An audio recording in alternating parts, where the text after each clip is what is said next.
to today's big question of the day.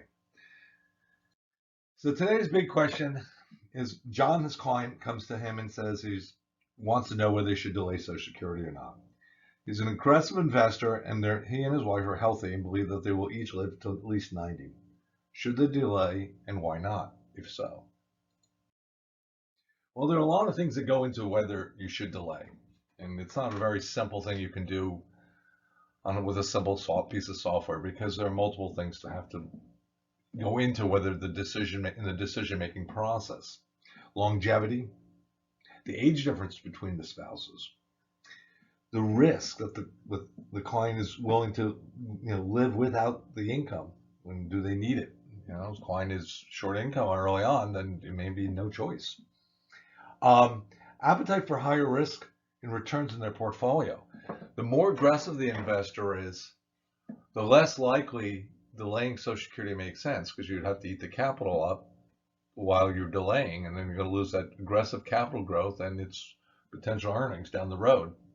So delay may not make sense for an aggressive investor. Current and future tax brackets. What bracket you're in and what will you be in? Very well, it's possible that all that additional Social Security income down the road could result in higher income taxes or higher Medicare exposure, just enough to pop you into another bracket or become taxable, whereas lower Social Security wouldn't. So would there necessarily be a lot of gain there if you lose some, pay more in taxes?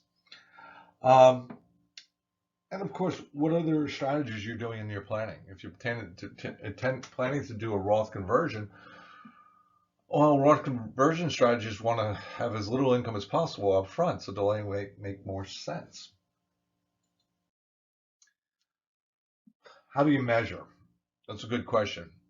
We know there are variables that go into whether will impact whether delay makes sense or not, but how do you measure it does make sense? Well, obviously, number one would be if you're projecting, will you have more assets or less?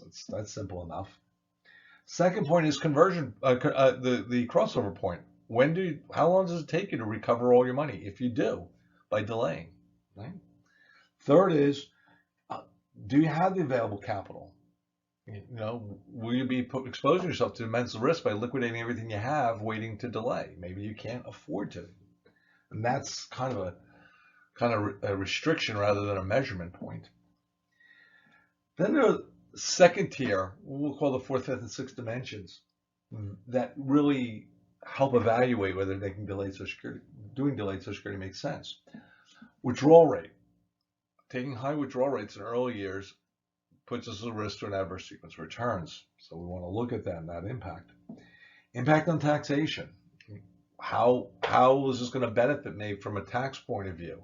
Again, if my client is just on the verge of going into the next Medicare tier or income tax bracket, you'll see that with number 5 and 6 talks about, well, I pop myself up to another tax bracket and I start either causing my capital gains and dividends to be taxable, or I pop to a higher level and I pop into a higher Medicare tier and I pay more in Medicare. Could easily wipe out the savings that I get from an increased Social Security benefit.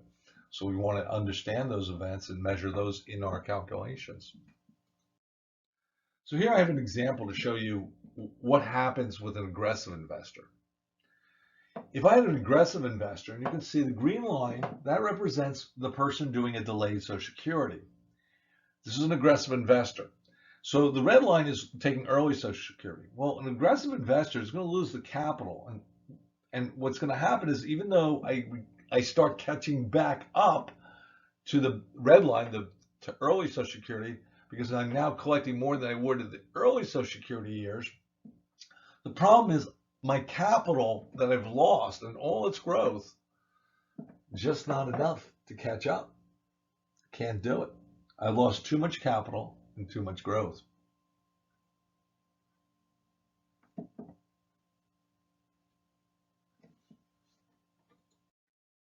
Now let's look at the conservative investor.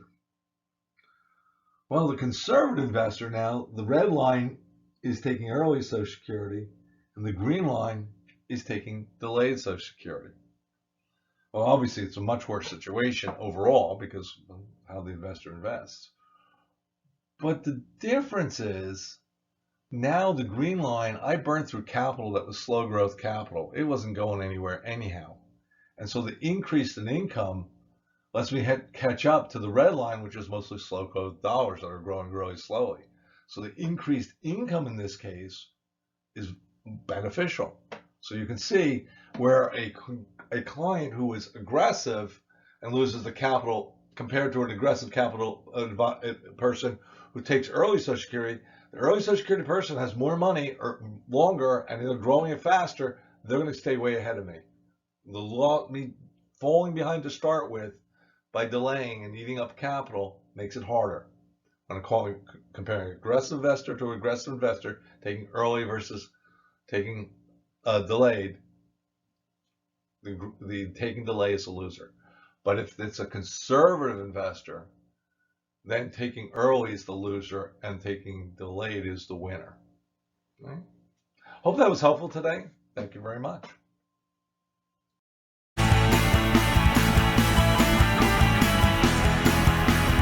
Hey, Tom Hegna here.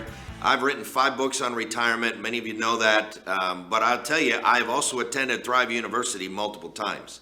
Curtis Cloak is a personal friend of mine. He does some of my own personal financial work. And I will tell you, if you like the stuff that I do and you want to go deeper, you ought to attend Thrive University. I'm telling you, this is not for beginners. It is not a beginner's course. But if you want to go deep, deep, deep in the weeds, I'm telling you, nobody knows this like Curtis Cloak does. So hope to see you at a Thrive University in the future.